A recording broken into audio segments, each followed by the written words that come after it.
وہ ہے تہجد کی نماز۔ قرآن مجید میں ہے تتجافى جنوبهم عن المضاجع يدعون ربهم خوفا وطمعا ومما رزقناهم ينفقون۔ فرمایا ہمارے جو نیک بندے ہیں ان کے پہلو رات کو ان کے بستروں سے الگ ہو جاتے ہیں۔ کیوں الگ ہوتے ہیں؟ جنت کے شوق میں اور جہنم کے خوف میں۔ یعنی ہمارے نیک بندوں کو جنت کی لالچ اتنی ہے، جنت چیز ہی ایسی ہے، اللہ نے اس کو اتنا حسین اور مزین بنایا کہ جب وہ جنت کا تذکرہ قرآن مجید میں پڑھتے ہیں، سنتے ہیں، تو کیا کرتے ہیں کہ رات کے آخری حصے کو غنیمت سمجھتے ہیں اور اس میں اپنے رب کے سامنے کھڑے ہو کر یدعون ربہم، رب کو پکارتے ہیں، خوفا و طمعا، جہنم کے خوف سے اور جنت کی لالچ میں۔ ایک اور مقام پر ہے ربنا اصرف عنا عذاب جہنم ان عذابها کان غراما، کہ رات کو یہ دعا مانگتے ہیں کہ اے اللہ ہم سے جہنم کے عذاب کو دور کر دیجئے، اس لیے کہ اس کا عذاب چمٹ جانے والا عذاب ہے۔ تو قرآن مجید میں بہت سارے مقامات پر تہجد کی نماز کی بے پناہ فضیلت وارد ہوئی ہے، اور احادیث میں آپ صلی اللہ علیہ وسلم کا اپنا عمل تو سب کو معلوم ہے کہ کھڑے کھڑے آپ صلی اللہ علیہ وسلم کے پاؤں مبارک سوج جایا کرتے تھے۔ ہم اتنی عبادت تو نہیں کر سکتے، لیکن تھوڑی سی یہ سنت کو زندہ کرنے کی کوشش کر سکتے ہیں۔ حدیث میں ہے، صحیح بخاری مسلم کی حدیث ہے، آپ صلی اللہ علیہ وسلم نے فرمایا نعم الرجل عبد اللہ لو یصلی من اللیل، کہ عبداللہ بن عمر کیا ہی بہترین آدمی ہے اگر وہ رات کے حصے میں کچھ نماز پڑھ لے۔ ساری خیریں ہیں، ساری بھلائیاں ہیں، ایک چیز رہ گئی ہے، رات کے آخری حصے میں نماز نہیں پڑھتے۔ تو عبداللہ بن عمر کے بیٹے حضرت سالم فرماتے ہیں کہ یہ سننے کے بعد میرے والد نے، عبداللہ بن عمر نے، کبھی تہجد میں ناغا نہیں کیا، اور بہت تھوڑا سوتے تھے، ہمیشہ پابندی سے رات کو تہجد پڑھتے تھے۔ ایک اور حدیث میں آتا ہے کہ آپ صلی اللہ علیہ وسلم نے ارشاد فرمایا افضل الصیام بعد رمضان شہر اللہ المحرم وافضل الصلاة بعد الفریضۃ صلاۃ اللیل، یہ سب سے بہترین مہینہ روزے کے لیے رمضان کے بعد محرم ہے، اور سب سے بہترین نماز فرض نماز کے بعد رات کی نماز ہے، فرض کے بعد سب سے افضل ترین نماز۔ ایک اور حدیث میں ہے رسول اللہ صلی اللہ علیہ وسلم نے فرمایا کہ حدیث کا مفہوم ہے کہ سب سے بہترین شخص اور سب سے بہترین گھرانہ وہ شخص ہے جو رات کے آخری حصے میں اٹھے اور اپنی بیوی کو بھی اٹھائے، بیوی نہ اٹھے تو اس کے پانی کے چھینٹے مارے، اور فرمایا وہ عورت بھی سب سے بہترین کہ جو رات کے آخری حصے میں نماز کے لیے اٹھے اور اپنے شوہر کو بھی جگائے، نہ جاگے تو اس کے پانی کے چھینٹے مارے تاکہ اس کی آنکھ کھل جائے۔ تو آپ صلی اللہ علیہ وسلم نے اہل خانہ کو بھی ترغیب دی ہے کہ میاں بیوی ایک دوسرے کو بھی اٹھائیں، لیکن یہ جب ہی ہے جب شوہر اپنے مزاج کا ہو عورت کے، یا بیوی شوہر کے مزاج، ورنہ آپ نے چھینٹے مارے، اس نے اٹھا کے مگا دے مارا آپ کے منہ پہ، بیلن اٹھا کے سر پھٹ گیا، تو ایسی صورت میں اوائڈ کرنا چاہیے، وہ خود ہی پڑھ لیں، اس میں انشاءاللہ ثواب مل جائے گا۔ تو یہ بہت بڑی فضیلت ہے۔ آج کل لوگ مجھ سے وظیفے پوچھتے ہیں بہت فون کر کر کے کہ یہ کاروبار نہیں مل رہا، جو ہے رزق کی تنگی ہے، تو وہی عاملوں کے چکر میں پڑتے ہیں، کسی نے بندش لگا دی، کسی نے یوں کر دیا۔ تو قرآن میں اللہ کیا فرماتے ہیں کہ اللہ جس کے لیے رحمت کا دروازہ کھولے تو کوئی بند نہیں کر سکتا، اور جس کے لیے اللہ دروازہ بند کر دیں تو کوئی کھول نہیں سکتا۔ یہ تو بندش سب ایسے ہی باتیں ہوتی ہیں۔ تو اصل کرنا کیا چاہیے؟ وظیفوں میں وقت برباد نہیں کرنا چاہیے۔ یہ جو وظیفے بتانے والے ہوتے ہیں نا، ان کے پاس کوئی دلیل نہیں ہوتی، بس ایک اندازہ ہوتا ہے کہ یہ کرنے سے یوں ہو جائے گا، یہ کرنے سے، ایک اندازے ہوتے ہیں۔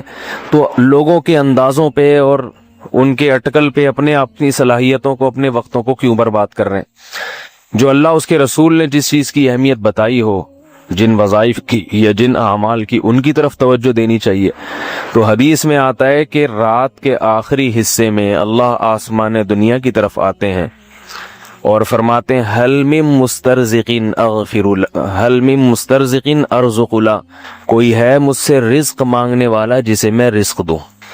تو اس وقت اٹھ کے اللہ سے روزی مانگنی چاہیے۔ اے اللہ کاروبار نہیں ہے، گھر کے حالات دیکھ رہا ہے، تو نہیں ہو رہا پورا، تو میرے رزق میں برکت دے دے. تو بجائے ادھر ادھر اتنی دفعہ یہ پڑھو اتنی دفعہ یہ پڑھو, جس کی کوئی دلیل ہی نہیں ہے. تو اللہ کے نبی نے کیا فرمایا, اللہ آسمان دنیا پہ آ کے کہتے ہیں کوئی ہے رزق مانگنے والا, اور اللہ کہتے ہیں حل من مستغفر اغفر له, کوئی ہے مجھ سے گناہوں کی معافی مانگنے والا کہ میں اس کو معاف کر دوں. تو آخری حصے میں اللہ تعالیٰ خود مطالبہ کر رہے ہیں کہ کوئی ہے بھائی اٹھے مانگے میں دوں گا. تو ہم پڑے ہوئے سب سو رہے ہوتے ہیں اس میں. تو یہ بہت بڑی نیکی ہے, یہ بہت بڑی سنت ہے رات کے آخری حصے میں نماز پڑھنا. صحابہ تو بہت لمبی لمبی پڑھا کرتے تھے, اتنی ہم نہیں کر سکتے تو تھوڑا سا کر لیں. علماء نے لکھا ہے کم سے کم 2 رکعتیں یہ تہجد کی, کم سے کم, زیادہ سے زیادہ 8 بھی ہو سکتی ہیں عام معمول آپ صلی اللہ علیہ وسلم کا, اور اس سے بھی زیادہ ہو سکتی ہیں, لیکن وہ نہیں ہو سکتا تو 2 رکعتیں پڑھ لے انسان. اور حدیث میں آتا ہے کہ آپ صلی اللہ علیہ وسلم سے کبھی رات کی نماز رہ گئی تو پھر آپ دن میں پڑھ لیا کرتے تھے. تو یہ قضا تو نہیں ہوتی, نفل نمازوں کی قضا نہیں, صرف ایک معمول کا پابند رہے انسان, اس لیے آپ نے ترغیب دی ہے. رات کو رہ گئے تو دن میں آپ صلی اللہ علیہ وسلم نے 12 رکعتیں پڑھی ہیں تو دن میں پڑھ لے انسان. اور اگر رات کے آخری حصے میں اٹھنا بہت مشکل ہے یا ناممکن ہے تو آخری درجہ یہ ہے کہ عشاء کی نماز کے بعد وتر سے پہلے 2 نفل پڑھ لے انسان, بلکہ اس سے بھی پہلے یہ کہ سونے سے پہلے پڑھ لے. اور اس سے بھی اگر اتنی بھی نہیں ہوتی کہ بھائی نہیں سونے سے پہلے پڑھی تو میری تو نیند ہی اڑ جائے گی یا سستی ہوتی ہے, تو آخری درجہ کیا ہے, وتر سے پہلے 2 نفل پڑھ لے, اس نیت سے کہ تھوڑا سا یعنی تہجد کی نیت سے پڑھ لے تاکہ وہ ثواب پورا نہ بھی ملے تو کچھ انگلی کٹا کے ہی شہیدوں میں انسان نام لکھوا لے نا. یہ جو ہے کہا جاتا ہے نا انگلی کٹا کے شہیدوں میں نام, تو یہ اسی لیے ہے کہ بہت سے لوگ انگلی ہی کٹاتے ہیں اور وہ کچھ قربانی میں ان کا نام آ جاتا ہے. تو پورا کام نہیں ہو سکتا, تھوڑا سا کر لے, رات کا وقت بھی ہے اور عشاء کی نماز بھی ہو چکی ہے تو 2 رکعت اس نیت سے پڑھ لے. تو اصل تو وہی ہے کہ رات کے آخری حصے میں پڑھے. پاکستان سے کسی نے پوچھا ہے, میں ایک لڑکی کو پسند کرتا ہوں مگر والدین پھپھو کی بیٹی سے شادی کرانا چاہتے ہیں. والدین کو اپنی پسند کی لڑکی کا بتا چکا ہوں, سمجھ نہیں آ رہا کس کا دل دکھاؤں. آپ سے مشورہ چاہتا ہوں. آپ جب والدین پھپھو کی بیٹی سے شادی کرانا چاہ رہے ہیں اور آپ کہیں اور کرنا چاہ رہے ہیں, تو اگر پھپھو کی بیٹی میں کوئی بہت زیادہ خرابی نہیں ہے تو میرا خیال ہے والدین کی بات مان لیں. آپ کو ثواب بھی ملے گا اور اس کو والدین کے لیے ایکسیپٹ کرنا بھی آسان ہوگا. اپنی رضا پر ماں باپ کی رضا کو ترجیح دے دیں, اس سے دنیا اور آخرت میں آپ کو اللہ اجر دے گا. لیکن اگر وہ پھپھو کی بیٹی ایسی ہے کہ آپ کا ذرا سا بھی دل اس کی طرف مائل نہیں ہے تو پھر ماں باپ کو صاف طور پہ بتا دینا چاہیے.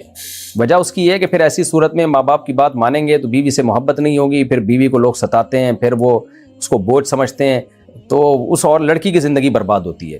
تو ماں باپ کو بھی چاہیے کہ شادی بیاہ میں اولاد کے جذبات کا خیال کریں, وہ اپنی رائے زبردستی مت تھوپیں. تو خلاصہ جواب کا یہ نکلا کہ میں آپ کو مشورہ تو یہ دوں گا, جہاں والدین چاہ رہے ہیں آپ وہاں شادی کریں, اس میں زیادہ اللہ کی رضا ہے, ثواب زیادہ ہے اس میں. لیکن اس شرط کے ساتھ کہ آپ کا اس طرف تھوڑا بہت کچھ میلان ہو. بالکل ہی میلان نہیں ہے, آپ کو پسند ہی نہیں ہے, تو پھر مت کریں آپ. پھر ماں باپ کی اطاعت میں کسی لڑکی کی زندگی کو ماں باپ کی اطاعت کی بھینٹ نہ چڑھائیں آپ, جس سے آپ خود بھی اسٹریس اور ڈپریشن میں جائیں گے, اگلی کبھی معاملہ خراب کریں گے آپ. تو تھوڑا بہت اگر دل ہے تو کر لیں, ماں باپ کی بات مان لیں. بالکل ہی دل مائل نہیں ہو رہا کسی بھی طرح سے تو پھر نہیں کریں. محمد رضوان لکھنؤ سے, میں ایک لڑکی سے, سارے سوال لڑکیوں کے ہی آ رہے ہیں اور کوئی لڑکوں کا کوئی کام ہی نہیں بچا. کوئی برگر کی بھی بات کر لو, کوئی پیزے کی بات کر لو. محمد رضوان لکھنؤ سے, میں ایک لڑکی سے پیار کرتا ہوں, اس کے گھر والے نہیں مان رہے. سب کا ایک ہی ایشو ہے, لڑکی سے پیار, لڑکی سے محبت, لڑکی سے شادی, گھر والے نہیں مان رہے. مجھے لڑکا پسند ہے, لڑکے سے نکاح کرنا چاہتی ہوں, بھاگنا چاہتی ہوں, ابا نہیں مان رہے. یہ لگتا ہے ساری دنیا کے مسئلے سمٹ گئے, اسی مسئلے میں آ گئے. بہرحال جی, رضوان صاحب لکھنؤ سے پوچھتے ہیں, میں لڑکی سے پیار کرتا ہوں, اس کے گھر والے نہیں مان رہے اور وہ میرے بغیر نہیں رہ پا رہی. آئے ہائے ہائے. بولتی ہے کہ ہم لوگ گھر والوں کے بنا نکاح کر لیتے ہیں, کیا یہ نکاح ہو جائے گا؟ نکاح ہو جائے گا نہیں ہو جائے گا اس میں تو کوئی ڈیٹیل ہے, لیکن کوئی اچھا کام کر لو میرے بھائی. بھگاؤ لڑکیوں کو, مت بھگاؤ لڑکیوں کو. میں کبھی مشورہ نہیں دیتا کہ ماں باپ کی مرضی کے بغیر بھاگ کے شادی کریں, کیونکہ لڑکیوں کو اس کے سائیڈ ایفیکٹ بہت دیکھنے کو ملتے ہیں. آج محمد رضوان بھائی آپ کو اس سے بڑی محبت ہے, آج آپ آسمان سے تارے توڑ کے لانے کی بات کر رہے ہوگے, لیکن جب کل وہ اپنے ماں باپ کے گھر سے بھاگے گی اور آپ سے شادی کرے گی, اس کے سائیڈ ایفیکٹ کیا ہوں گے؟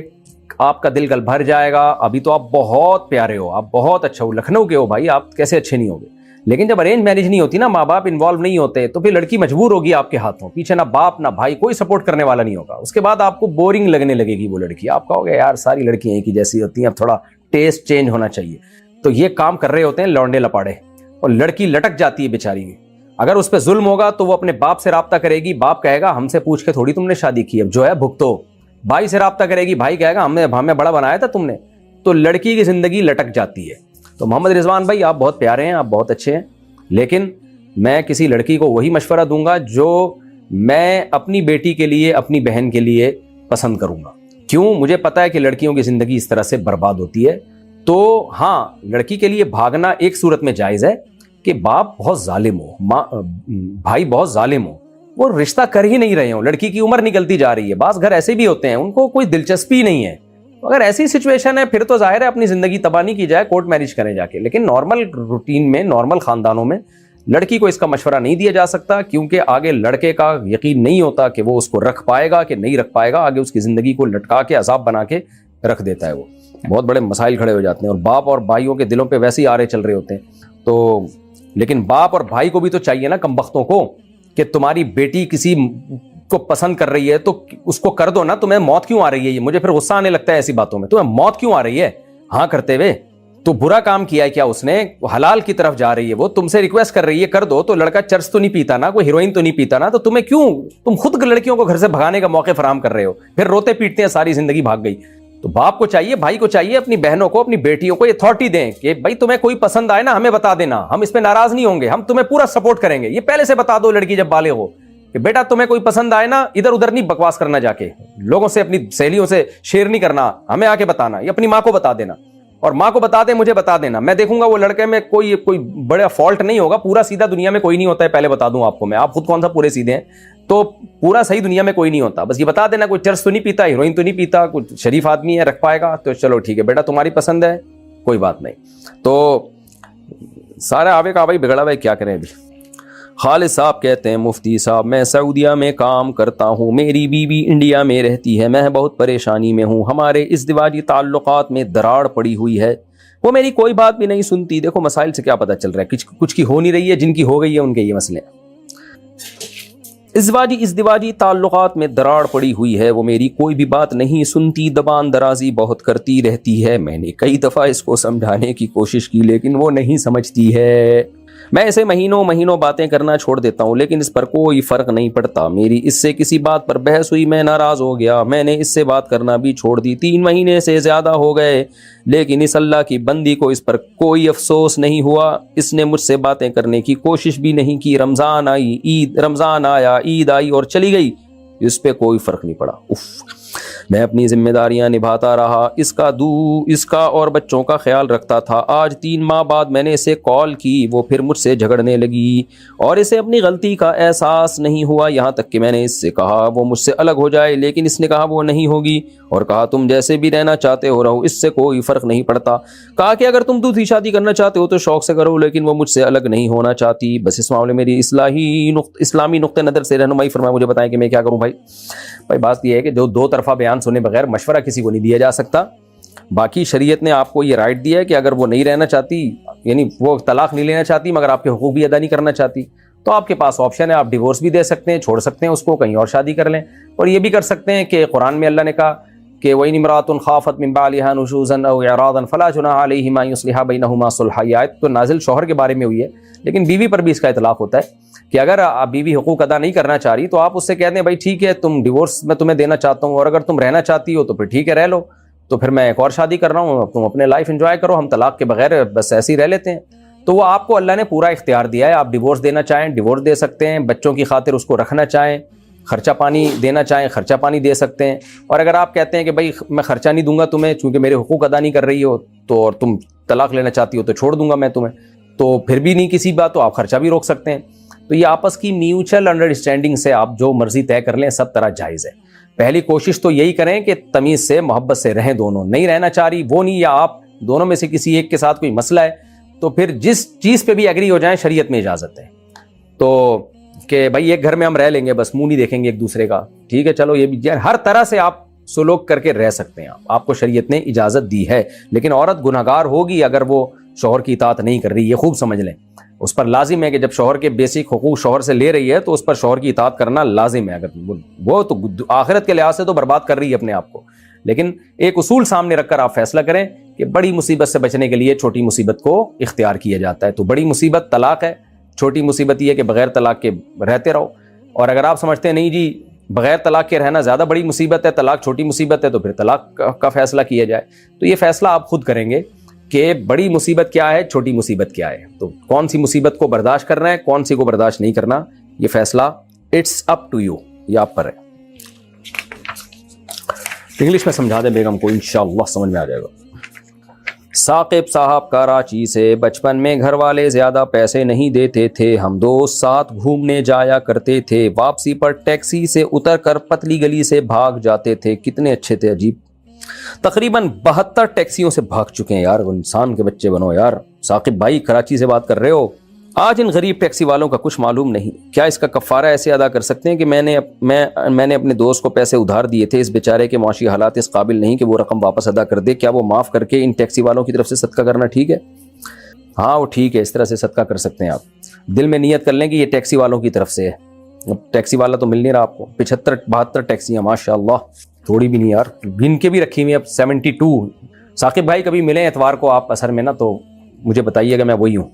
آج کیا تاریخ ہے ولید بھائی؟ آج ہفتہ ہے نا, آج 29 جون ہے, ہفتے کا دن ہے. تو میں ابھی کراچی میں ہی ہوں, آپ کل ملاقات کے سلسلے میں آ جائیں ثاقب بھائی تو بڑی خوشی ہوگی. میں پوچھوں گا, وہ یعنی کمال ہے نا یہ. ذیشان صاحب پاکستان سے پوچھتے ہیں, اگر میں امام ابو حنیفہ رحمہ اللہ تعالی کا فالوور ہوں, باقی سب مسائل میں ان کو مانتا ہوں, لیکن میں پھر بھی رفع الیدین کروں تو کیا یہ صحیح ہے؟ اصلاح فرمائیے. دیکھیے اگر مجتہد خود تحقیق کرے تو اپنی تحقیق پر عمل کرے, جو مجتہد نہیں ہے وہ پھر کسی دوسرے مجتہد کی تحقیق پر عمل کرے, پھر وہ اپنی رائے نہیں چلا سکتا. تو اگر آپ فقہ حنفی کو فالو کرتے ہیں تو فقہ حنفی میں تحقیق یہ ہے کہ رفع الیدین نبی کا پہلا عمل تھا. آخر میں نبی صلی اللہ علیہ وسلم کی نماز میں صرف تکبیر تحریمہ والا رفع الیدین رہ گیا تھا. اس پر بہت سارے قرائن ہیں, اس کو کئی دفعہ میں ایکسپلین کر چکا ہوں. تو اس لیے عام آدمی کی جو ہے نا میری تحقیق, یہ سب جملہ ہی غلط ہے کہ تیری کیا تحقیق ہے, تو ہے کون تحقیق کرنے والا. عام آدمی کو یہی کہا, میں آپ کو نہیں کہہ رہا, جنرلی ایک بات کر رہا ہوں. یہ آج کل کے جتنے بھی مفکر آئے ہوئے ہیں نا, یہ زیرو ہیں علم میں. تو ان لوگوں کا جو علم تھا مجتہدین کا, وہ صحابہ کی نمازیں, تابعین کی نمازیں, تبع تابعین کی نمازیں انہوں نے اپنی آنکھوں سے دیکھی ہیں. وہ بہت مشہور علم تھا, بہت مضبوط علم تھا. اس لیے عامی آدمی کا آج یہ کہنا ہے میری تحقیق ہے رفع الیدین کرنا ٹھیک ہے, میری تحقیق ہے نہ کرنا ٹھیک ہے, نہ کرنے میں آپ کی تحقیق کا کوئی اعتبار ہے, نہ رفع الیدین نہ کرنے میں. آپ محقق تھوڑی ہیں. یہ جتنے آج کل کے محقق ہیں ان کی 2 ٹکے کی اوقات نہیں ہے مجتہدین کے مقابلے میں. سب اصل میں جہالت کی وجہ سے اپنے آپ کو سمجھ رہے ہوتے ہیں ہم کچھ ہیں. تو اس لیے وہ جو اسلاف نے جو تحقیقات مکمل کر لی ہیں انہی میں سے ایک کو فالو کرنا پڑے گا. تو عامی آدمی کا یہی کام ہے کہ مجتہدین میں سے کسی کو فالو کرے اور یہ کہنا میری تحقیق, آپ میں اتنا آپ کی تحقیق وحقیق کچھ نہیں ہے. تو جہالت کو آدمی اپنی تحقیق سمجھ رہا ہوتا ہے. تو اس لیے ایک کو فالو کریں آپ. رفع الیدین کرنا ہے تو پھر مکمل فقہ شافعی کو فالو کریں یا مکمل فقہ حنبلی کو فالو کریں.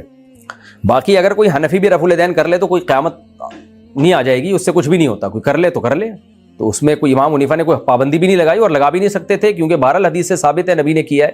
تو امام صاحب کیوں حدیث کی مخالفت کریں گے؟ تو امام حنیفہ کا موقف یہ نہیں کہ رفع الیدین حرام ہے, ان کا موقف یہ کہ کرنے سے نہ کرنا بہتر ہے, کیونکہ آخری نماز جو نبی کی تھی اس پہ بہت سارے قرائن ہیں, وہ صرف تکبیر تحریمہ والی تھی, تو نہ کرنا زیادہ بہتر ہے. باقی کوئی کر لے تو وہ بھی ناجائز نہیں ہے. تو اگر کرنا ہے تو اس میں کوئی حرج نہیں ہے, کوئی کر لے تو کر لے, نہیں کرے تو نہیں کرے. لیکن یہ کہنا میری تحقیق کی بیس پہ میں کر رہا ہوں, تو آپ کی تحقیق کی 2 ٹکے کی ویلیو نہیں ہے. اتنا آگے نہیں جانا چاہیے انسان. عالم شاہ کوئٹہ سے پوچھتے ہیں, اپنی جگہ پر کسی دوسرے بندے کو کام پر لگا کر خود سیلری حاصل کرنے کے بعد اس بندے کو کچھ کمیشن دے کر کام کروانا کیسا ہے؟ جائز ہے اگر ادارے کی طرف سے اس کی اجازت ہو. ارشاد بنگش پشاور سے, دبئی سے عمرہ کرنے 5 دن کے لیے جائیں تو نمازیں سفر والی پڑھیں گے یا پوری؟ اور اگر کسی نے پوری پڑھ لی ہو, پوری پڑھ لی تو غلط کیا بھائی. اور اگر سفر والی یعنی 5 دن کے لیے جائیں گے عمرہ کرنے تو ظاہر ہے مسافر ہے نا. کسی شہر میں 15 دن اسٹے کرنے کی نیت سے جب تک نہیں ٹھہریں گے تو اس وقت تک آپ مسافر ہی رہیں گے. رمیز علی کینیڈا سے, میری عمر کتنے سال ہے جی؟ 20 سال ہے. 6 مہینے سے میرے ساتھ یہی مسئلہ چل رہا ہے کہ استنجا کے 10 سے 20 منٹ بعد بھی پیشاب کے قطرے نکل آتے ہیں. کیا مجھے وضو کرنا پڑے گا؟ کیا مجھے کپڑے پاک کرنے پڑیں گے؟ میں بار بار واش روم جاؤں یا کمرے میں ہی ٹیشو استعمال کر سکتا ہوں؟ دیکھیں استنجا کے 10 سے 20 منٹ بعد بھی پیشاب کے قطرے نکلتے ہیں. اگر 100% یقین ہے قطرے نکلتے ہیں تو وضو ٹوٹے گا. تو اس کا طریقہ یہ ہے کہ آپ وضو سے آدھا گھنٹہ پہلے پیشاب کر لیا کریں. نہیں بھی آ رہا تو کر لیں آپ, تاکہ عین وضو کے وقت میں نہ آئے. تو جو قطرے نکلنے ہوں گے آدھا گھنٹہ بہت ہوتا ہے, 15-20 منٹ تک قطرے نکل جائیں گے. اس کے بعد پھر جہاں تک کپڑوں کے ناپاک ہونے کا مسئلہ ہے, تو اگر ہتھیلی کی گہرائی کے برابر نجاست کی مقدار پھیل گئی ہے تو پھر تو شلوار کو دھونا لازم ہے. اگر ایک آدھ قطرہ ہے تو پھر شلوار کو دھونا لازم نہیں ہے. اور دھونے کا طریقہ یہ اندازے سے, جہاں خیال ہوگا یہاں پیشاب لگا ہوگا, ایک اندازہ ہی ہوگا, 100% یقین تو نہیں ہو سکتا, تو اندازے سے اس جگہ کو ایسے نلکے میں اچھی طرح رگڑ کے نچوڑ لیا جائے, دھو لیا جائے, تو اس سے شلوار پاک ہو جائے گی. تو اس طرح کر لیا کریں, آدھا گھنٹہ پہلے کر لیا کریں. باقی یہ کہ کمرے میں ہی ٹیشو استعمال کر لیں. آپ کہہ رہے ہیں کمرے میں, تو کمرے میں بھی ٹیشو استعمال کر سکتے ہیں. ایک ٹیشو رکھ لیا کریں تاکہ جو قطرہ نکلے وہ ٹیشو پیپر پہ لگ جائے. پاکستان سے کسی نے پوچھا, میرا ایک دوست ہے, اس کو ایک لڑکی کے ساتھ عشق ہو گیا ہے. پہلے تو اس کے گھر والے نہیں مان رہے تھے لیکن اب مان گئے ہیں, لیکن تھوڑا انتظار کا کہہ رہے ہیں. لڑکی کے گھر والے بھی انتظار کا ہی کہہ رہے ہیں. وہ گھر شرعی طریقے سے بسانا چاہتے ہیں, تو اب کیا کیا جائے؟ اب سب کچھ ہو گیا تو اب کیا پوچھ رہے ہو بھائی؟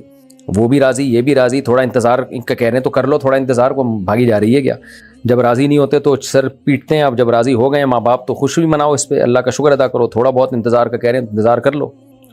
اب یہ تھوڑا بہت کا مطلب یہ نہیں کہ 5-10 سال کا کہہ رہے ہوں, تو وہ ایک الگ بات ہے. پھر میرا خیال ہے تھوڑا سا ہی انتظار کا کہہ رہے ہیں. انڈیا سے کسی نے پوچھا ہے, میری موجودہ عمر 30 سال ہے. 4 سال پہلے شادی ہوئی تھی, لیکن شوہر کی لڑکوں میں دلچسپی کی وجہ سے, لڑکوں میں دلچسپی کی وجہ سے گھر والوں کے مشورے سے خلا لینا پڑا. اب کہیں اور شادی کا ارادہ کیا ہے, تو جو رشتے ہیں ان سے بھی ان کی بیویوں نے خلا لی ہوئی ہے. سبحان اللہ.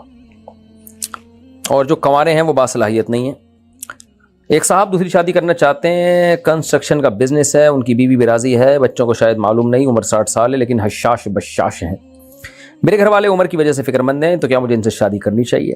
آپ کی عمر 30 سال ہے, ان کی عمر 60 سال ہے. پہلی بات, آپ نے جو خلا لیا ہے تو وہ خلا شرعی طور پر معتبر بھی ہے یا نہیں, پہلے تو آپ کہیں سے فتویٰ لیں, کیونکہ کورٹ ایک طرف کی بات سن کے بس فیصلے پکڑا دیتی ہے. تو اگر وہ خلا شرعی طور پر بھی معتبر ہو گیا ہے تو پھر آپ شادی کر سکتی ہیں. اب دیکھیں 30 سال کی ہیں, وہ بندہ 60 سال کا ہے, تو اس میں کوئی مشورہ نہیں دے سکتا. یہ پرسنل معاملات ہوتے ہیں لوگوں کے. اب مجھے کیا پتا 60 سال میں ان کی صحت کیسی ہے. بعض لوگ 60 سال میں 30 سال والوں سے زیادہ جوان ہوتے ہیں, بعض 25 سال میں ہی بڈھے ہو چکے ہوتے ہیں. تو اور اب یہ اور وہ جو ہے وہ گھر بسا پائیں گے نہیں پائیں گے, یہ میں نہیں اس میں کہہ سکتا. میں یہ بتا سکتا ہوں کہ جائز ہے شرعی طور پر آپ کے لیے ان سے نکاح کرنا, تو جائز ہے. باقی کرنا چاہیے کہ نہیں کرنا چاہیے یہ میں مشورہ نہیں دے سکتا. اتنا آسان نہیں ہے, جب تک دونوں طرف کے مکمل حالات سامنے نہ آ جائیں مشورہ دینا بہت مشکل کام ہوتا ہے. محمد کیف خان اکبر پور انڈیا سے, دولت کا تعلق تقدیر سے ہے یا محنت سے؟ ذرا تفصیل سے بتائیں. اتنی تفصیل کی ضرورت نہیں ہے. تقدیر, دولت کا تعلق محنت اور تقدیر دونوں سے ہے. محنت کا تعلق بھی تقدیر سے ہے. تقدیر میں لکھا ہوتا ہے یہ کمبخت محنت کرے گا اور پیسہ کمائے گا, اور یہ کمبخت پوستیوں کی طرف پڑا رہے گا, کچھ بھی نہیں آئے گا اس کے ہاتھ میں. تو تقدیر محنت کے خلاف نہیں ہے, تو محنت بھی تقدیر کا ایک حصہ ہی ہے. تو آپ محنت کریں, یہ اس کی علامت ہوگی کہ آپ کی تقدیر میں محنت لکھی ہوئی تھی. باقی یہ کہ بعض لوگوں کی تقدیر میں لکھا ہوتا ہے محنت کریں گے پھر بھی کچھ نہیں آئے گا ہاتھ میں, اور بعض لوگوں کی تقدیر میں لکھا ہوتا ہے کچھ بھی نہیں کریں گے پھر بھی بہت کچھ آ جائے گا. تو اس لیے ہم نے تو محنت کرنی ہے, کیونکہ اللہ نے محنت کو ایک ظاہری سبب بنایا ہے. تو اس لیے شریعت میں تو محنت ہی کا حکم ہے. آپ کو محنت کرنی ہے, پھر اللہ پہ اعتماد اور توکل کریں, ہوگا وہی جو اللہ چاہے گا. پاکستان سے کسی نے پوچھا ہے, 2 طلاقوں کے بعد 3 سال گزر جانے کے بعد نکاح ہو سکتا ہے یا نہیں؟ 2 طلاقیں ہوئی ہیں نا, 3 نہیں ہوئی ہیں, تو نکاح ہو سکتا ہے. 2 سال کیا بلکہ 10 سال بھی ہو جائیں تو بھی نکاح ہو سکتا ہے اگر 3 طلاقیں نہ ہوئی ہوں. نعمان افضل گجرات سے, مفتی صاحب آن لائن مارکیٹنگ کے متعلق ایک تفصیلی ویڈیو بنائیے جس طرح کرپٹو کرنسی پر بنائی ہے, تاکہ حلال اور حرام واضح ہو جائے. کن ویب سائٹس پر اور کس طرح کمانا جائز ہے؟ یہ آن لائن کام آج کے دور کا ایک بہت ہی اہم مسئلہ ہے.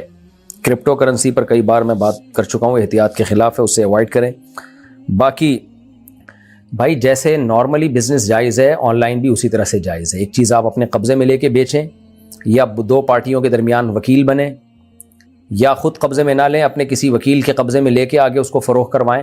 اس پر میرے کلپ بہت سارے موجود ہیں, وہ آپ دیکھ لیں. البتہ فوریکس ٹریڈنگ جو ہو رہی ہے, کرنسی کی کرنسی سے خرید و فروخت یا گولڈ کی خرید و فروخت جو آن لائن ہو رہی ہے, یہ جائز نہیں ہے. اس میں قبضے کے بغیر ہی آگے چیزیں سیل ہو رہی ہوتی ہیں, فیوچر سیل, فارورڈ سیل ہو رہی ہوتی ہے اس میں. تو اس میں ڈیٹیل سے کئی بار کلپ ریکارڈ کروا چکا ہوں.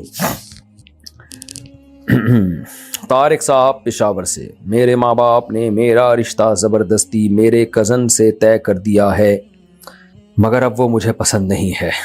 اگر انکار کرتا ہوں تو ماں باپ ناراض ہوتے ہیں، برائے مہربانی مجھے اچھا مشورہ دیجیے۔ جب آپ کا رشتہ زبردستی کزن سے طے کیا تو آپ اس وقت منع کر دیتے، آپ نے کیوں ہاں کی؟ تو یہ غلط بات ہوتی ہے کہ آدمی اس وقت گھنا بنا رہے ہاں اور بعد میں کہے میری مرضی نہیں تھی، یہ دھوکہ ہے اگلے کے ساتھ، کزن کے ساتھ دھوکہ ہے۔ تو اس لیے آپ نے جب ہاں کر دی تھی تو آپ کو راضی رہ جانا چاہیے۔ باقی میں ماں باپ کی اس بارے میں اطاعت کتنی کرنی چاہیے اس پر میں کئی دفعہ ریکارڈ کروا چکا ہوں اس مسائل کے سیشن میں بھی شروع میں، کہ ماں باپ جہاں چاہ رہے ہوں وہیں شادی کریں، اس میں ثواب دگنا ملے گا آپ کو، ماں باپ کو خوش کرنے کا الگ سے ثواب ملے گا، بہت بڑی نعمت ہے ماں باپ کو خوش کرنا۔ لیکن اگر آپ کی اٹریکشن اس کی طرف بالکل بھی نہیں ہے تو پھر ماں باپ کے سامنے اڑ جانا چاہیے، پھر زبردستی نہیں کرنی چاہیے، کیونکہ اس سے لڑکی کی زندگی آگے تباہ ہوتی ہے۔ اس پر اسی مسائل کے سیشن میں شروع کے جو سوال آیا تھا نا اس میں اس پر ڈیٹیل سے میں کلپ ریکارڈ کروا چکا ہوں۔ کلپ کیا بھی مسئلہ آج جو چل رہا ہے وہ شروع والا کلپ جب سن لیے گا آپ۔ پاکستان سے کتنے پوچھے قسطوں کے کاروبار کے بارے میں رہنمائی فرما دیں۔ ایک ہی چیز کی قیمت جلدی ادا کرنے میں کچھ اور ہوتی ہے، دیر سے ادا کرنے میں قیمت زیادہ ہوتی ہے۔ بعض لوگ اس کو سودی کاروبار کہہ دیتے ہیں، وضاحت فرمائیے۔ نہیں، یہ سودی نہیں ہے، اسی مجلس میں طے ہو جائے کہ آپ نے کیش پیمنٹ پہ لینا ہے یا قسطوں والی پیمنٹ پہ لینا ہے، اسی مجلس میں طے کر دیں، پھر جو قیمت طے ہو جائے اس میں کمی بیشی نہ ہو۔ اس طرح سے اگر ہو تو پھر یہ کاروبار جائز ہے۔ محمد انصار مظفر گڑھ، حضور صلی اللہ علیہ وسلم نے فرمایا کہ جو لوگوں کو ہنسانے کے لیے جھوٹ بولتا ہے تو اللہ اسے جنت کی خوشبو سے محروم رکھے گا۔ تو کیا لطیفے سنانا بھی اس حدیث کے زمرے میں آتا ہے؟ کچھ لطیفے جھوٹ ہوتے ہیں۔ اگر جھوٹا لطیفہ ایسے کہہ کے سنایا کہ لوگ اس کو سچا واقعہ سمجھ رہے ہوں پھر وہ اس حدیث کے زمرے میں آتا ہے، کیونکہ یہ لوگوں کے ساتھ دھوکہ ہے۔ لیکن اگر لطیفہ ایسا سنایا کہ اس میں اس نے دعویٰ ہی نہیں کیا کہ یہ سچا ہے، یہ فرضی ہے، تو پھر وہ جھوٹ کے زمرے میں آتا ہی نہیں ہے۔ جیسے لوگوں نے جنگلوں کے لطیفے بنائے ہوئے نا، چوہے نے شیر سے کہا، شیر نے لومڑی سے کہا، تو ساری دنیا کو پتہ ہے چوہا شیر سے کدھر بات کرے گا، تو یہ جھوٹ میں نہیں آتا، یہ فرضی لطیفے ہیں جو سامنے والے کو پتہ ہوتا ہے کہ یہ فرضی ہیں، یہ حکایتیں ہیں، یہ کوئی حقیقت نہیں ہے، تو یہ اس حدیث میں نہیں آتا کہ جھوٹ بول رہا ہے۔ جھوٹ کا مطلب ہوتا ہے کہ آپ سچا واقعہ کہہ کے سنا رہے ہو، حقیقت میں وہ ہوتا نہیں ہے، لوگ کو دھوکے میں آ رہے ہوتے ہیں اس سے۔ بنت عبد الرحمن راول پنڈی، بعض لوگ جن میں بعض عالم بھی ہوتے ہیں وسعت ہونے کے باوجود خود پر خرچ نہیں کرتے، مثلا ایک ہی جوڑا استعمال کرنا اور مقصد تقویٰ ہوتا ہے، جبکہ حدیث میں مال کا اثر ظاہر کرنے کا حکم ہے، برائے مہربانی رہنمائی فرمائیں۔ اب یہ تقویٰ نہیں ہوتا، یہ بے وقوفی ہوتی ہے کہ آپ کے پاس مال ہے اور آپ پھر بھی استعمال نہیں کر رہے۔ نبی صلی اللہ علیہ وسلم جو ایک ہی جوڑا استعمال کرتے تھے پیون زدہ کپڑے، تو آپ نے مال رکھا ہی نہیں نا، آپ نے تو صبح آیا تو شام سے پہلے صدقہ کر دیا، شام آیا تو صبح سے پہلے صدقہ کر دیا۔ تو اگر آپ وہ والی سادگی چاہتے ہیں جو نبی صلی اللہ علیہ وسلم کی تھی، پھر تو آپ مال رکھے ہی نہیں۔ تو کسی عالم کے پاس پیسہ آئے، 1 روپے بھی نہ چھوڑیں شام تک، اور کہیں کہ میرے پاس کپڑے پہننے کے پیسے ہی نہیں ہیں تو میں کیا کروں، پھر وہ مجبوراً وہی ایک ہی جوڑا رکھتا ہوں میں۔ لیکن اگر پیسے رکھے ہوئے ہیں آپ نے اور پھر ایک جوڑا پہن کے گھوم رہے ہو تو یہ صحیح نہیں ہے، یہ کنجوسی ہے۔ عربی میں 2 لفظ استعمال ہوتے ہیں، ایک بخیل اور ایک شحیح، شین ہا یا ہا۔ بخیل اس کنجوس کو کہتے ہیں جو کنجوس ہوتا ہے، اور شحیح اس کنجوس کو کہتے ہیں جس کو اردو میں کہتے ہیں مہا کنجوس۔ تو بخیل اسے کہتے ہیں جو اپنے اوپر خرچ کرے لیکن دوسروں پہ خرچ کرتے ہوئے جان نکلتی ہے، اور شحیح اس کو کہتے ہیں جو دوسروں پہ بھی نہیں کرتا اور کمبخت اپنے اوپر خرچ کرتے ہوئے بھی جان نکلتی ہے۔ تو یہ کنجوسی کی سپرلیٹو ڈگری ہے۔ تو اس لیے نبی صلی اللہ علیہ وسلم کی صحیح حدیث ہے، ان اللہ یحب ان یری اثر نعمتہ علی عبدہ، اللہ نے جب کسی کو مال دیا ہو تو اللہ یہ چاہتے ہیں کہ مال اس سے نظر آنا چاہیے، اس کی سواری سے، اس کے لباس سے، اس کی خوراک سے مال جھلکنا چاہیے۔ گھنا بن کے آج کتنے لوگ ہیں کمبخت، بڑے بڑے مشہور لوگ ہیں، میں جانتا ہوں ارب پتی ہیں، ایسا ڈریس پہن کے گھومتے ہیں نا، آدمی کا دل چاہتے ہیں بغیرتوں کو زکات دے دے۔ گھنے بنے ہوئے ہوتے ہیں لوگوں کو اپنی یہ شوق مارنے کے لیے کہ ہم بہت سادہ ہیں۔ تو تمہارے پاس کوٹ ٹائی کے پیسے نہیں ہیں، تمہارے پاس کوئی اچھے کرتا شلوار کے پیسے نہیں ہیں، تم کیوں ایسے گھنے بنے ہوئے دنیا کو اپنی سادگی ظاہر کر رہے ہو؟ یہ سادگی نہیں ہے، یہ شو بازی ہے۔ بعض دفعہ صورت سادگی کی ہوتی ہے، اصل میں شو بازی ہوتی ہے۔ تو شو بازی صرف کپڑوں میں نہیں ہوتی، پھٹے ہوئے کپڑے پہن کے بھی شو ماری جاتی ہے دنیا کو بتانے کے لیے کہ میں اتنا سادہ ہوں۔ تو یہ بھی ایک شو ہے ایک قسم کی، جیسے ہو ویسے نظر آؤ، یہ حدیث کا مفہوم ہے۔ غریب ہو تو غریبوں والا ہونا چاہیے ڈریس آپ کا، ایسا نہیں ہو کہ غریب ہو اور آپ ایسے کروڑوں روپے کے پیسے لباس پہن کے گھوم رہے ہو، لوگ آپ کو سمجھنے پتہ نہیں کوئی رائل فیملی کا بندہ تھا جو غلطی سے پاکستان آ گیا ہے۔ دھوکہ یہ بھی جو ہو وہی نظر آؤ بھائی آپ۔ اور آپ یہ بھی غلط ہے کہ آپ کے پاس اتنی دولت ہے اور کپڑے آپ سے جو ہے نا غریبوں والے پہن کے ناٹک کر رہے ہو دنیا کے سامنے کہ میں کتنا سادہ ہوں۔ تو یہ شو مارنے کا ایک الگ طریقہ ہے۔ تو یہ سب شو بازیوں کے ایک نمونے ہوتے ہیں جو مختلف اسٹائل میں شو مار رہے ہوتے ہیں۔ اسلام کا مزاج یہ، حضرت عثمان کے پاس مال تھا تو ان کے لباس سے مال جھلکتا تھا، ان کی سواریوں سے مال جھلکتا تھا، اور جو صحابہ مسکین تھے وہ مسکین تھے. تو اس لیے جیسا اللہ نے بنایا آپ کو ویسا ہی نظر آنا چاہیے. تو ایسے اپنے منہ پہ نا غربت کی وہ بھکاریوں والی لے کے گھومنا اور ایسے بھکاریوں والے کپڑے پہن کے گھومنا جیسے لوگ سمجھے حضرت جی ہمارے بہت سادہ ہیں. یہ سادہ نہیں ہوتے, یہ شو مار رہے ہوتے ہیں کہ ہم جو ہے نا ہم دیکھو کتنے سادہ ہیں. یہ شو بازی والی سادگی ہے, یہ وہ اوریجنل سادگی نہیں ہے یہ. اچھا بھائی اچھا یہ کہتے ہیں کہ جی عبدالاحد بھاولپور سے کہتے ہیں کیا دانتوں پر بریس لگانا جائز ہے؟ کسی مجبوری سے لگایا ہے تو جائز ہے, بلا وجہ لگایا ہے تو جائز نہیں ہے, اسے وضو غسل میں فرق پڑے گا. احمد عادل سعودی عرب سے کیا کسی خاتون کی قبر کے برابر میں کسی غیر مرد کی قبر بنانے میں کوئی قباحت ہے؟ نہیں جی کوئی قباحت نہیں ہے, کوئی آپس میں تعلق نہیں ہو سکتا قبروں کے اندر سے. عبدالسلام زکریہ ہندوستان سے پوچھتے ہیں کیا سگریٹ پینا حرام ہے؟ عرب علماء کہتے ہیں حرام ہے, ہندوستان کے علماء کہتے ہیں کہ مکروہ ناپسندیدہ ہے, حرام نہیں ہے. دونوں کے اپنے اپنے دلائل ہیں, اختلافی مسئلہ ہے. عرب کی دلیل ایک سیدھی سادہ سی ہے کہ قرآن کہتے ہیں لا تہلکوا انفسکم, اپنے آپ کو کیا ہے لا تلقوا بایدیکم الی التہلکہ, اپنے آپ کو ہلاکت میں اپنے ہاتھوں سے مت ڈالو. تو سگریٹ پینے والا اپنے آپ کو اپنی قبر خود ہی کھود رہا ہوتا ہے. تو ہمارے ہاں جو بر صغیر کے علماء وہ کہتے ہیں کہ خودکشی حرام ہے, لیکن ایک ایسی چیز جس سے 100% فوری نقصان ہو تو وہ حرام ہوگا, اور فوری یقینی نقصان نہیں ہے تو وہ اس کو وہ حرام والا درجہ نہیں دیا جائے گا جو ڈائریکٹ خودکشی کو دیا جاتا ہے. تو اس کو مکروہ ایک ہلکا لفظ استعمال کیا جائے گا تاکہ جتنی برائی جس چیز میں ہے اس کو اتنا ہی برا کہا جائے. اب خودکشی میں تو جا کے لٹک رہا ہے نا کھمبے سے, وہ تو 100% ہلاکت ہے. سگریٹ والا تو سوچ کے پی رہا ہوتا ہے ابھی دیکھنا پھیپڑے خراب ہونے میں ٹائم لگے گا, فوراً تھوڑی ہو جائیں گے, اور آہستہ آہستہ جا کے کینسر ہوگا نا, اور ضروری نہیں ہے کہ ہو بھی, بہتوں کے نہیں بھی ہوتا. تو ہم یہ نہیں کہہ رہے کہ پینی چاہیے, ہم یہ کہہ رہے ہیں کہ اس درجے کی حرام نہیں ہے جیسے خودکشی ہے. تو اس لیے ہلکا لفظ استعمال کیا اس کے لیے کہ مکروہ ناپسندیدہ, تو اس لیے ہمارے نزدیک حرام نہیں ہے لیکن قابل تعریف کام بھی نہیں ہے. اس کو اپریشیٹ نہیں کرنا چاہیے, قوم کو چھڑوانا چاہیے اس سے. اچھا بھائی عاصم عباسی کہتے ہیں کھانے کے بعد ہاتھوں کو آپس میں رگڑنا کیسا ہے؟ رگڑیں نہ رگڑیں آپ کی مرضی ہے, اس کا شریعت سے کوئی تعلق نہیں ہے بھائی. رمیز علی کینیڈا سے ہمیں کیسے پتہ چلے گا کہ کسی علم کی محفل سے فائدہ ہو رہا ہے یا نہیں, یا علم سیکھنے سے کچھ حاصل ہو رہا ہے یا نہیں, اس کو ٹیسٹ کرنے کا طریقہ کیا ہے؟ دیکھو جب بھی کوئی علم کی بات سننے کو ملے تو ہمیشہ ہر بات یاد نہیں رہتی. موقع پہ اگر یاد آ جائے نا تو اس کا مطلب ہے آپ کو علم سے فائدہ ہو رہا ہے. اب آپ نے پورا مسائل کا سیشن دیکھا تو آپ کے دماغ میں تھوڑی رہے گا کیا تھا آج, لیکن کہیں کسی نے مسئلہ پوچھ لیا یا وہ مسئلہ آپ کو پیش آیا اور آپ کو یاد آ گیا اچھا یہ اس وقت ہم نے سنا تھا, تو اس کا مطلب فائدہ ہو رہا ہے. تو ہر وقت کسی کو ہر بات یاد نہیں رہتی, موقع پہ یاد آ جائے تو یہ اس کی علامت ہے کہ آپ کو فائدہ ہو رہا ہے. اگر مسجد کی بورنگ مسجد کے احاطے کے باہر سڑک پر ہو, کیا نمازی یا عام لوگوں کے لیے اس کا استعمال جائز ہوگا؟ استعمال جائز ہے تو پانی نا, وہ پبلک کا پانی ہے, لیکن ایسے کرنا ٹھیک نہیں ہے کہ لوگوں کو آنے جانے میں تکلیف ہو. اگر راستے میں پڑے ہوئے پیسے مل جائیں تو ان کو اٹھانا گناہ ہے یا نہیں؟ اگر آپ کو یقین ہے کہ آپ نہیں اٹھائیں گے تو کوئی چور اٹھا لے گا تو پھر اٹھا لیں, اور حتی الامکان کوشش کریں مالک تک پہنچانے کی, دکان والے کو بتا دیں, اور آس پڑوس میں بھائی کوئی اپنی رقم تلاش کر رہا ہو تو مجھے بتانا. بالکل جب مایوس ہو جائیں تو صدقہ کر دیں اس کو. بنت اجمل بہاول نگر سے آج کل آئی بروز کا رنگ گہرا کرنے کے لیے ان میں نیڈل سے کلر ڈالا جاتا ہے, اور اسی طرح ہونٹوں میں بھی گلابی رنگ بھرا جاتا ہے. کیا یہ ٹیٹو کے حکم میں آتا ہے؟ کیا یہ عمل حرام ہے؟ ٹیٹو, اچھا ٹیٹو نہیں سوری ٹیٹو کے حکم میں آتا ہے. کیا یہ عمل حرام ہے؟ بھائی اگر وہ اس کی لیئر اتنی چڑھ جاتی ہے کہ بالکل ہی باڈی کا پارٹ بن جاتا ہے تو حرام ہے. اگر ایسا پارٹ نہیں بنتا باڈی کا, تو جیسے خواتین لپسٹک لگاتی ہیں ہونٹوں کو گلابی کرنے کے لیے وہ جائز ہے, تو ایسے ہی آئی بروز کو گہرا کرنے کے لیے بھی کوئی کلر اگر ملا دیں تو جائز ہے. بس اس کا جزو لازمی حصہ نہ بن جائے وہ, یعنی ایسا نہ ہو کہ باڈی ہی کو آپ نے چینج کر دیا, اس کا اسٹرکچر ہی چینج ہو جائے. جو ٹیٹو شیٹو بنواتے ہیں لوگ وہ تو پورا کھال کو کھود کے اس میں ڈال دیتے ہیں نا, وہ تو حرام ہے, حدیث میں اس پر لعنت وارد ہوئی ہے. تو وہ تو تغییر خلق اللہ, اللہ کی تخلیق کو بگاڑ دیا آپ نے. جبکہ میک اپ جو ہے جو اتر جاتا ہے تو وہ تخلیق کو بگاڑنے میں نہیں آتا. کھانا کھاتے وقت اگر لقمہ گر جائے تو اٹھا کر کھا لینا چاہیے یا نہیں؟ کیونکہ کچھ لوگ کہتے ہیں کہ دوسری مخلوق کا رزق ہے. ایسا نہیں ہے, نبی صلی اللہ علیہ وسلم کی صحیح حدیث ہے کہ اگر لقمہ گر جائے تو آپ صلی اللہ علیہ وسلم نے فرمایا کہ اس سے جو کچھ اس پہ گندگی لگ گئی ہے اس کو دور کر دو اور کھا لو. ولا يدعها للشیطان, شیطان کے لیے نہ چھوڑو اس کو.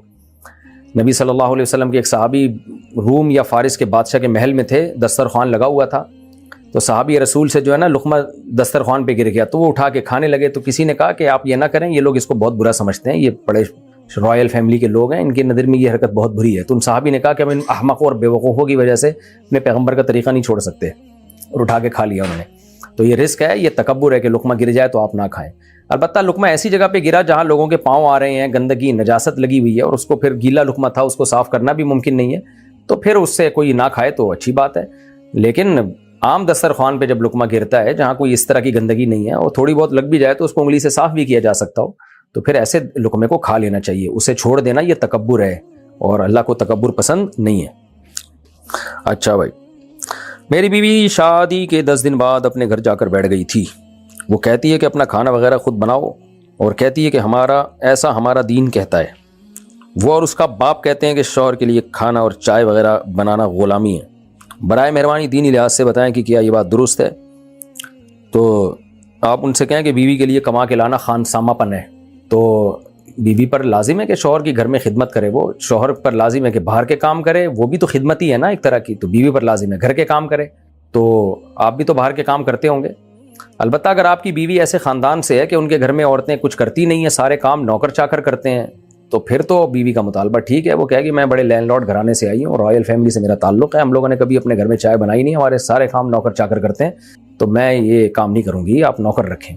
پھر اس کا مطالبہ ٹھیک ہے. لیکن اگر نارمل خاندان سے ہے کہ جہاں گھروں میں چائے خواتین خود بنا لیتی ہیں, تو پھر وہ آپ کے گھر میں بھی اس کو چائے بنانی پڑے گی, کیونکہ قرآن کا حکم ہے عاشروہن بالمعروف, عرف کے مطابق جو معروف طریقہ اسی طریقے سے چلو ان کے ساتھ. تو اس لیے پھر یہ مطالبہ کہ میں غلام ہوں, ہم کوئی غلام ہیں, تو یہ بات ٹھیک نہیں ہے. تو آپ بولو کہ ہم کوئی خانسامہ ہیں جو ہم باہر سے انڈے لے کر آتے ہیں, دہی لے کر آتے ہیں. باہر کے کام آدمی کرتا ہے, گھر کے کام عورت کرتی ہے. تو تمیز کے خاندانوں میں یہی ہوتا ہے. تو یہ لازم ہے عورت کے اوپر وہ گھر کے کام کرے, اور آپ پر لازم ہے کہ آپ باہر کے کام کریں. اچھا بھائی, اور 10 وہ جو گھر جا کے بیٹھ گئی ہے تو حرام ہے, ناجائز ہے, اس کو چاہیے کہ واپس آئے وہ. اچھا بھائی, محمد شان انڈیا سے. اچھا پہلے ہے یہ پتہ نہیں کیا لکھا ہوا ہے, میٹا خان USA سے, کچھ صحیح نام نہیں شو ہو رہا اس میں. مجھے نماز پڑھنا بہت مشکل لگتا ہے, تو میں صرف, اچھا خاتون نے پوچھا ہے, تو میں صرف فرض پڑھ لیتی ہوں, کیا مجھے سنتیں نہ پڑھنے کا گناہ ہوگا؟ سنت موقدہ چھوڑ دینا قابل ملامت ہے, گناہ کا خطرہ ہے. سنت موقدہ کی بہت سخت تاکید ہے. سنت موقدہ وہ ہوتی ہے جو واجب کے قریب ہوتی ہے. تو جیسے فجر کی 2 سنتیں, ظہر سے پہلے کی 4 سنتیں, ظہر کے بعد کی 2 سنتیں, مغرب کے بعد کی 2 سنتیں, عشاء کے بعد کی 2 سنتیں, تو یہ لازمی پڑھیں آپ. ان کا کبھی کبھار تھکاوٹ میں چھوٹ جائیں تو کوئی حرج نہیں ہے, لیکن اس طرح آپ نے کہا کہ میں نہیں پڑھتی, تو یہ اس میں بعض علماء تو کہتے ہیں گناہگار ہوگی, بعض کہتے ہیں گناہ نہیں بھی ہوگا تو قابل ملامت ہے, اور نبی صلی اللہ علیہ وسلم کی سفارش سے محرومی کا ذریعہ ہو سکتی ہے یہ چیز. تو یہ موقدہ سنتیں نماز کا جو ہے نا, نماز کی تکمیل کا ذریعہ ہے یہ, تو ان کو چھوڑنا ٹھیک نہیں ہے. نبی صلی اللہ علیہ وسلم جب فجر پڑھی ہے تو 2 سنتوں کے ساتھ ہی پڑھی ہے آپ نے. جب آپ نے ظہر کے فرض پڑھے ہیں تو 4 سنتیں اور 2 سنتوں کے ساتھ ہی پڑھے ہیں آپ نے. جب آپ نے مغرب پڑھی ہے تو 2 سنتوں کے ساتھ ہی پڑھی ہے.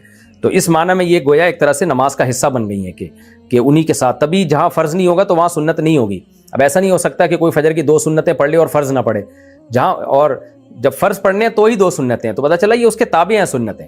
اور نبی صلی اللہ علیہ وسلم نے پابندی سے ان کو کیا, اور آپ صلی اللہ علیہ وسلم کی صحیح حدیث ہے, من اعرض عن سنتی فلیس منی, جو میری سنت سے اعراض کرے گا وہ مجھ سے نہیں ہے. تو اس سنت سے مراد فرائض بھی, واجبات بھی, اور سنت موقدہ بھی. اس حدیث میں تینوں داخل ہیں. اور بعض اسکالر جو آج کل آ گئے ہیں, حدیث میں آتا ہے نا بخاری کی حدیث میں کہ جب علماء ختم ہوں گے تو لوگ جاہلوں کو مذہبی اسکالر بنا لیں گے. بخاری کی حدیث ہے, پھر ان سے فتویٰ لیں گے, وہ خود بھی گمراہ ہوں گے, دوسروں کو بھی گمراہ کریں گے. تو بعض اسکالر نے جو یہ آج کل کہنا شروع کر دیا کہ سنت موقدہ کچھ نہیں ہوتا, یہ سب فضول لوگ ہیں, ان کی باتوں میں نہ آئے. تو سنت موقدہ ایک سنت کی 2 قسمیں, غیر موقد, ایک موقد. غیر موقد تو ٹھیک ہے آپ پڑھیں نہ پڑھیں, موقدہ کا مطلب تاکید ہے, اس کی تاکید کا مطلب یہی ہے کہ آپ نے پڑھنی ہے وہ. تو اس کا یہ غلط معمول ہے کہ سنتیں آپ بالکل چھوڑ دیتی ہیں. اچھا بھائی, محمد شان انڈیا سے, مجھے خواب میں ٹرین بہت زیادہ دکھتی ہے. میں خوابوں کی تعبیر وغیرہ نہیں معلوم کرتا, مگر ٹرین بہت دکھتی ہے, اس میں آپ کی کیا رائے ہے؟ میں دعا کرتا ہوں آپ کو جہاز زیادہ دکھا کریں آئندہ سے, میری یہی رائے ہے. مجھے اگر روز بھی ٹرین آ رہی ہو میں کبھی تعبیر نہیں پوچھوں گا, آ رہی آنے دیں بھائی. کسی کو ٹرینیں آ رہی ہیں, کسی کو جہاز آ رہا ہے, کسی کو رکشے آ رہے ہیں, کسی کو ٹیکسی آ رہی ہیں. جو عملی زندگی ہے نا, جاگتی حالت میں کیا آ رہا ہے وہ دیکھیں آپ.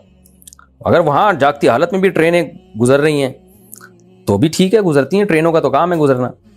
ساحل رحمان, کیا ہم دوسرے کا وائی فائی استعمال کر سکتے ہیں؟ اس سے پوچھ کے کر سکتے ہیں بھائی, اس کے بغیر آپ کریں گے تو آپ ڈیٹا آپ استعمال کریں گے اور بل اس کے کھاتے میں آئے گا, تو یہ بھی چوری ہے.